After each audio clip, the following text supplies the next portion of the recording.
All right. Well, welcome everyone to another exciting episode of Sales Pipeline Radio. My name is Matt Heinz. I am your host. If you're watching us live on YouTube, on Facebook, on LinkedIn, we're all over the place today. So thank you very much for joining us. If we're checking us out in the middle of your workday, appreciate that very much.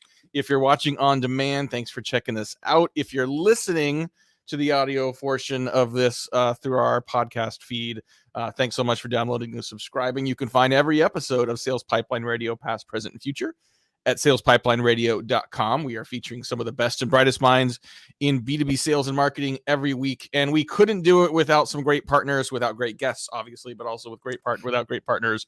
Very excited to have Sendoso as a sponsor of Sales Pipeline Radio this fall. They're doing some great work, folks. They if you're not using Sendoso, if you're not really, think about the idea of, and I know Scott will talk about this in a little bit, the fact that we've become so digitally focused that, our digital channels are clogged and saturated. Really, it's the human connections that make the difference. And the brands that really embrace that physical, virtual, and hybrid strategy are the ones that are building meaningful connections and growing their revenue. Would definitely encourage anyone who wants to explore that idea further. Sendoso just completed their Connected event. It's available on demand now. You'll have the opportunity to hear from people that are employing that hybrid strategy to make human connections as well. Some really great content. Sendoso does a fantastic job with it. So check it out, sendoso.com. Sendoso.com/connected-2021, and we'll put a link to that in the show notes as well. All right, very excited today to have our guest Scott Horn. Scott is a multiple time CMO, CRO, has worn many hats. We're gonna blast some holes today in the idea that paid search works for B2B. But we're going to start this conversation, and I apologize in advance to the vegetarians listening. We're going to start with a little Brisket Camp. So, because I know, we do have, there's this whole, first of all, at Heinz Marketing, we have a very strong sort of foodie subculture. We talk about, food and drink, supply and demand on a regular basis. We have a healthy number of barbecue enthusiasts, supply and demand in our B2B circle as well. And I don't think many people know that Brisket Camp exists. So fill us in on how awesome this is and why other people should check it out. They have to go after me on the wait list, but other than that. There you go. So to Matt's point, I'm a brisket aficionado. I never lived in Texas, but I think it's the best barbecue there is, with all due respect to the North Carolina and Kansas City contingents. So Brisket Camp is put on by the Texas Foodways Association, and it is a 2-day camp dedicated to the science and art of smoking brisket, Texas style. And it's taught by three professors at Texas A&M. So you fly out to College Station. And they're like, two of the three are like the leading meat scientists in the world. So they actually haul a carcass in. They show you how to saw it. You learn about what woods to use, what grade of meat to use. You eat a lot of brisket. So I will admit, as much as I love brisket, by the time the last meal rolled around, I was like, I don't think I can eat brisket after eating brisket for 2 days straight. We also had a 6-time world champion chuck wagon cook for us, which was kind of amazing, in a vintage 1800 chuck wagon. So if you're interested, Texas Foodways is involved with preserving the history and traditions of Texas. They even do a Texas wine thing. They also have barbecue camp, and it's easy, pretty inexpensive. You don't have to be from Texas. I'm not. I'm in Massachusetts. And you can sign up easily, Texas Foodways, and then you enter in a lottery. The funny thing about it is when they went through the class, there were all these people, literally one person there, his grandchild was being born, and he decided to go to Camp Brisket instead. Wow. And we all started laughing. He's like, my daughter-in-law is in labor with the grandchild. I'm here because I've waited 5 years, because it can take 5 years to get there. Yeah. When I told people I got in just through sheer chance my first year, I thought I was going to get murdered by all the Texans there. But it is a blast. You get to meet some of the leading pit masters. Highly encourage it. It's usually in January, but due to COVID, we got to do it in July. And yes, College Station, Texas in July is a tad warm. Yeah. So, but totally worth it. Highly recommended. Yeah, for those that don't know, College Station, the home of Texas A&M University, not very far away from Houston. Yep. So basically, think Houston weather in the middle of the summer, and that's probably what you had to deal with there. You had me at Meet Scientists. That sounds pretty Oh, it interesting. And was I will say, as awesome. a very amateur sort of pitmaster myself, there are far easier cuts of meat and dishes to make than brisket. Brisket is very difficult to do well. All the conditions that you have, all the variables to think about. Anyway, yeah. Well, so we keep trying to get time to talk about Brisket Camp. So I figure, why not just on live radio? Let's just do it right now and just have our private conversation. So hopefully other people can get in line after me on the wait list for Brisket Camp. One of the things I think that, in all seriousness, did sort of, I said, hey, let's get you on and talk about this is, I mean, there's a lot of different angles we can go. We've only got probably 15 minutes left or so, but, to talk about search and B2B. Yep. And, I think I've been in the camp for a while that the more enterprise your sale is in B2B, the harder it is to make search work. And I'm not talking about SEO. Like, SEO is a different strategy, but I'm talking about sort of paid search and getting paid search to pencil out well in a scalable way for B2B. Talk about your perspective on this and what you have learned. Yeah, you bet. So I'm a teaser for the end. I have found one person who is a good friend of mine who actually believes that they've made paid search work. But I will describe the conditions required, and he had a technology vendor recommendation as well.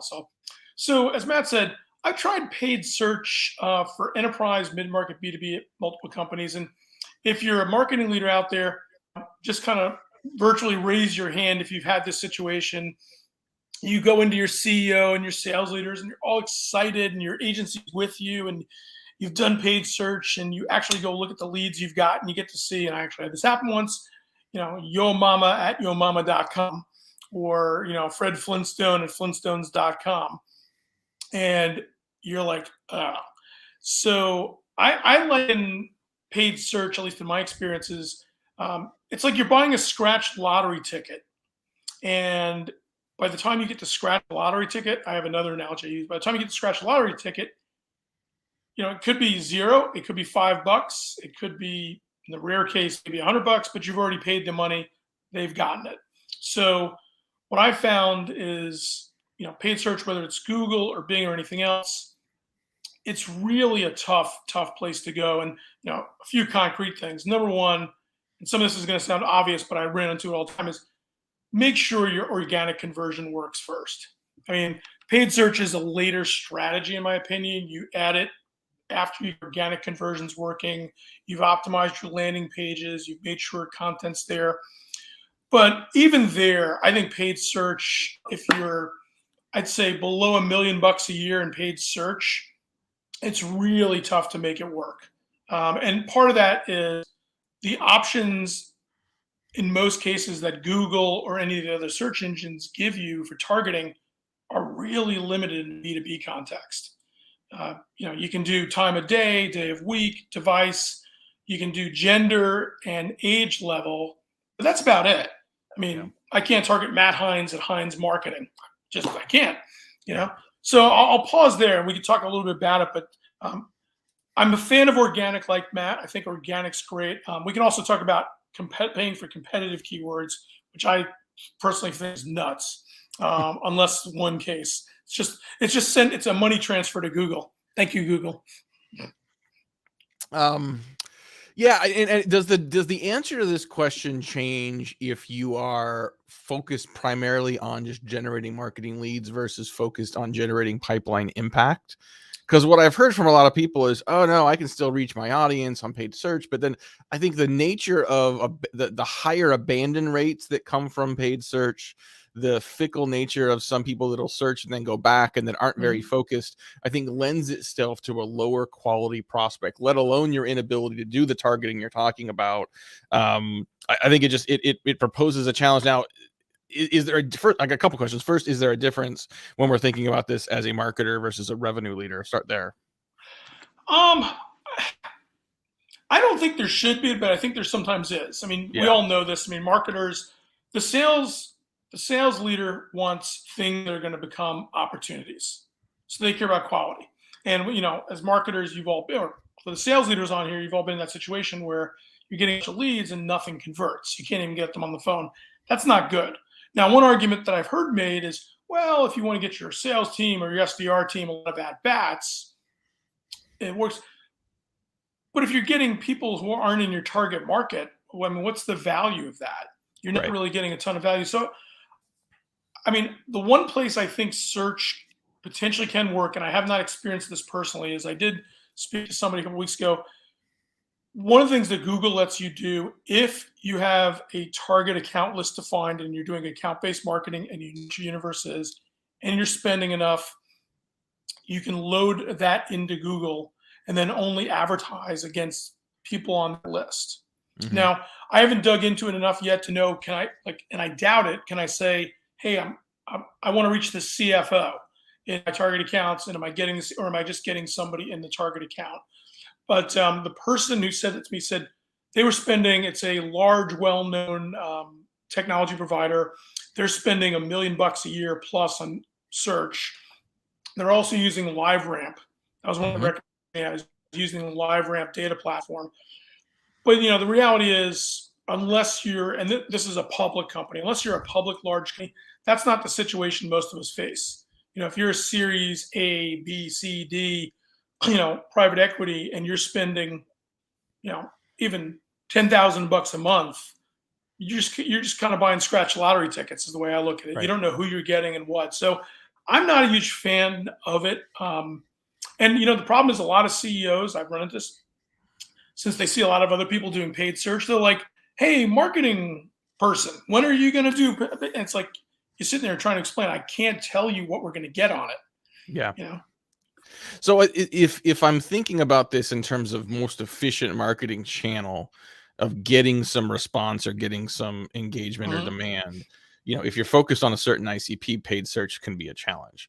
But what if it's a highly inefficient channel from a percent of target account rate level, but that small percent of people that do come through are really, really valuable, right? And does it justify the inefficiency of the channel overall if you're looking at it both at what it matters in terms of conversion as well as in the body of work for that paid search versus other channels that you're running as well? Well, let's talk about that, because I think there's a couple ways to look at it. Number one, obviously ACV matters.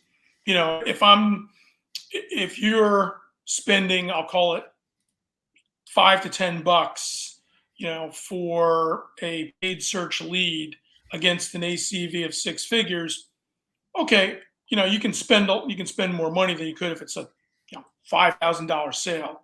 The other thing is, obviously, time and sales cycle matters, because one of the challenges is, and I've had this conversation with multiple search agencies, is if you've got a long sales cycle, a lot of times you find yourself in the scenario, and sales will do this too. We think this is going to convert. Think it's going to convert. If you've got a 12-month sales cycle, well, you've spent 12 months of search dollars before you figure out, holy crap, nothing's converting. Probably actually more than 12 months, because it's probably more like 18 months, because you've had 6 months of not converting. So I think that matters as well. I mean, you know, again, I go back to, I always start with organic and conversion, because the thing I'm trying to prove is, okay, my offer, whatever I'm offering, whether it's a trial, a demo, some piece of helpful education materials, I'm reaching that kind of people. They'll come, and I'm putting aside the whole thing should be gated or ungated conversation. That's a different conversation. Yeah. Well, let's assume you're gating, where you're trying to get a form fill. I'm trying to prove that at least I've optimized the landing page. I don't have 27 fields. It's not confusing. The offer is interesting. Then once you get that, at least you've eliminated part of it, because, you know, at least Matt, the conversation I've found myself with a lot of agencies is they'll encourage you to keep spending to get your, you know, your cost per click down. And, you know, they look at, am I getting conversions, like opportunities from real people I care about? Well, that's a later stage problem. And I'm like, well, wait a second. It doesn't matter if it costs me $10 or $2 for a click, if it's still some 13-year-old high school student. Yeah. I think, I mean, that's that's part of the thinking I'm trying to sort of debunk or sort of the challenge here, right? Is that like, hey, this is focused on digital marketing. You got to think about conversion separately. Right. And I'm like, no, they're all part of the same thing. And I think part of this is also saying, okay, like let's take this out of just paid search and say, we've got multiple channels. If you're doing enterprise sales, you're going to have to create valuable touch points with people in the buying committee multiple times across multiple channels to build trust, credibility, and engagement.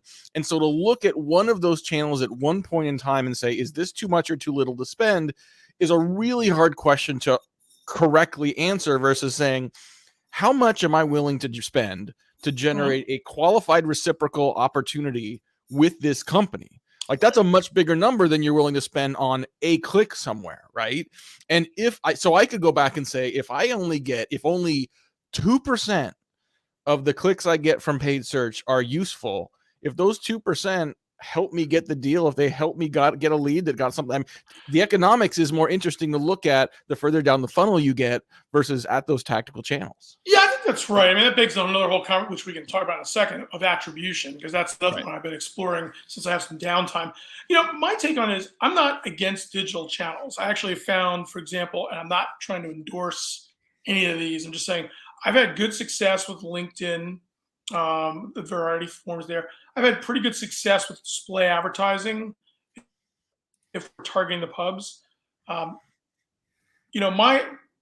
a few rules apply. Number one, and you're kind of making the point, you got to know your audience. I mean, it sounds dumb, but who's the buyer? What's the buyer's journey? Where do they go search? What problems are they trying to look for? You got to figure all that out. Then secondly, you got to look at, okay, what am I willing to spend, to your point, on this? And then I think you've got to look at all your channels in terms of, what converts. So what are conversion rates? In fact, I just saw a post earlier today from Chris Walker on this Revenue Collective, which I thought was really good on, okay, look at your channels by conversion, look at your cost. And in fact, ideally you'd put cost and conversion together and say, what's the cost of a converted lead in that channel? And you're right, maybe you got to reach somebody, but you've got a lot of options. You got social, you got display. To your point earlier, you've got direct mail, whether it's Sendoso or something else. The issue I have with paid search is just that unless you're spending at scale, the targeting options are so limited, you just have no idea. And in fact, that's the inherent problem in paid search is, if you think about it, I'm putting an ad out there, they click on it, okay? My money goes to Google or the agency to Google. Now, maybe they fill out the form, maybe they don't. If they don't fill out the form, okay, I have no idea.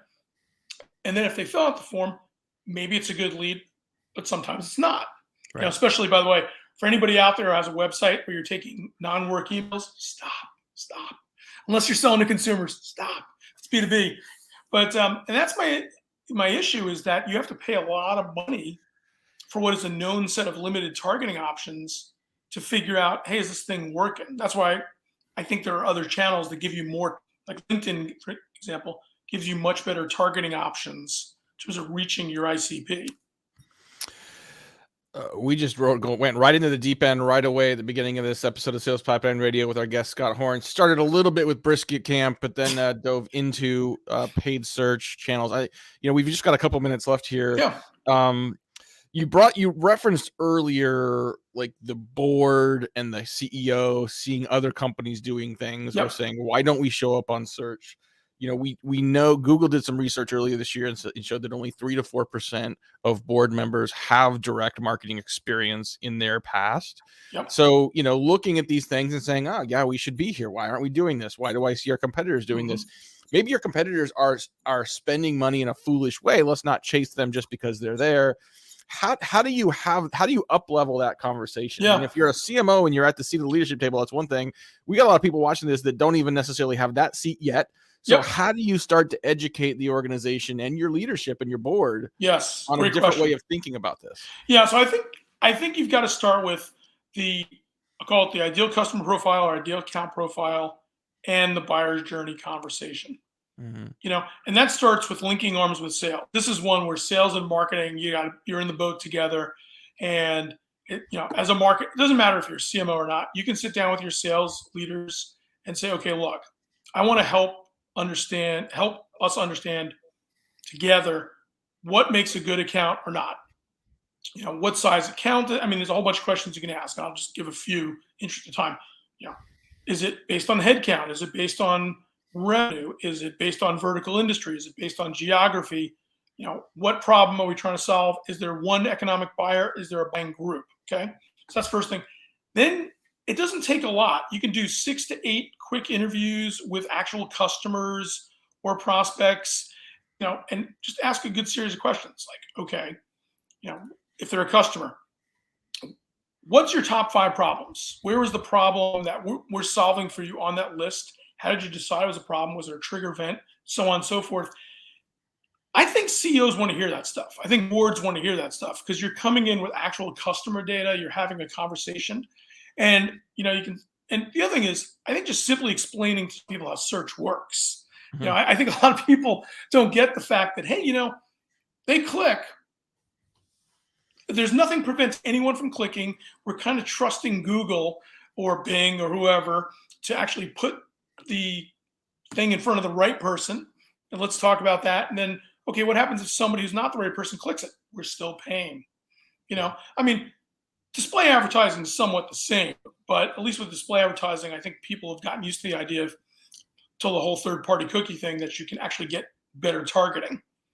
But you're absolutely right, Matt. A lot of these board members, CEOs, first of all, they're not marketers. They're seeing other people. They sit on other boards where perhaps marketers come and say, yeah, we're doing paid search, and don't hang around for, okay, let's see the results from paid search. So. Right. Oh man, we could talk about this forever. No, we're about out of time here today. I feel like we'll have to do a part 2 on this because I imagine there's a lot of people that disagree with us. We'll have to get someone in here that sort of is on the pro B2B paid search side. And, I figure, we're onto something if you've got people that start to disagree with you or bring in something else passionately. So can I say one thing on that? Please. I actually went out looking for people to disagree with me. If you disagree, please show up with concrete suggestions on how to make it work. Because I have yet, other than the one conversation I had with one person, when we did a post on this a few weeks back, I had a bunch of people pop on there and go, oh my God, search is great. But nobody said a single thing about how they were doing it and how well it was working. Right. So please show up with that. Good point. Awesome. Well, Scott, thanks very much for joining us. Matt. Appreciate the conversation as always. Thanks everyone for watching another episode and listening to another episode of Sales Pipeline Radio. Thanks as well to our sponsor, Sendoso. Check out sendoso.com/connected-2021. They got some great content on demand from their recent event. We'll see you next week on Sales Pipeline Radio.